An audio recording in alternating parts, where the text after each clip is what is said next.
Wednesday, 4th of July, and the final day of the 2012 470 European Championship. In the 470 women, there was all to play for, and 4 teams going for the podium places: Great Britain, Germany, Slovenia and Croatia. Croatia's Simi Fantella and Igor Marinic had already secured the gold medal in the 470 men yesterday, so the battle was for silver and bronze between 3 teams from Great Britain, Russia and Greece. Let's see how this big day unfolded.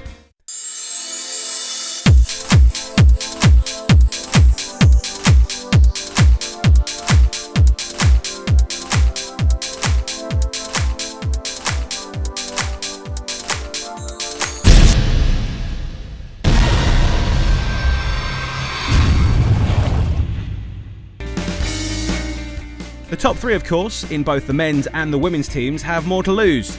To retain, if not improve one's position, means preparing well. The shifty weather in Largs would make things a bit more difficult for everyone though, especially since the races would take place inside the channel and in front of the Largs Sailing Club. But it was time for the medal race to start. In the women's fleet, the top 3 teams had a good start, starting on port with the Slovenians leading. The Germans were on leeward, with the Brits a bit further back. But at the same time, it was the girls from Croatia, Ninčević and Zupan, who sailed a shift and were now close on top.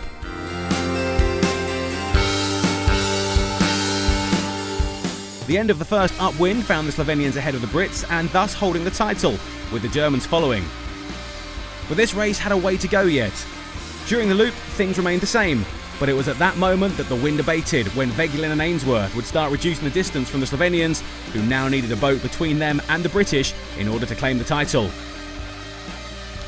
And with the Germans left further behind, and thus out of the contest, Mrak and Cern now had to overtake the girls from Croatia in order to win gold. Not an easy task.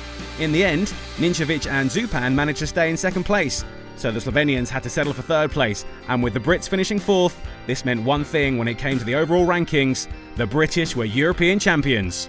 Let's now hear some words from Sophie Vegilin on their performance. Yeah, the last run, luckily the Croatian got in front of the Slovenian, and we knew that she needed a boat between us and her to win.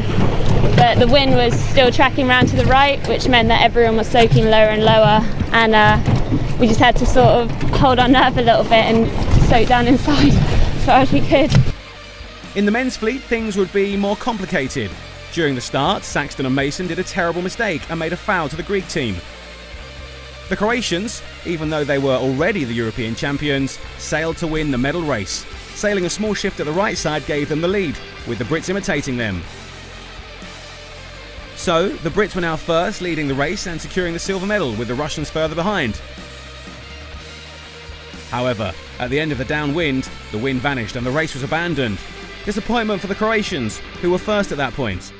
A 180-degree wind shift and move of the course, and there was a second attempt to race the medal race in the light and shifty conditions. Again, the Croatians had an excellent start and were first upwind, with the Brits on their heels. Saxton and Mason were in front of the Russians and holding on to the silver medal position. But once again, the wind vanished and the racing was finally abandoned for the day, with no medal race held for the men. So the leaderboard positions after the previous 12 races stood. Let's have a quick look at the final results.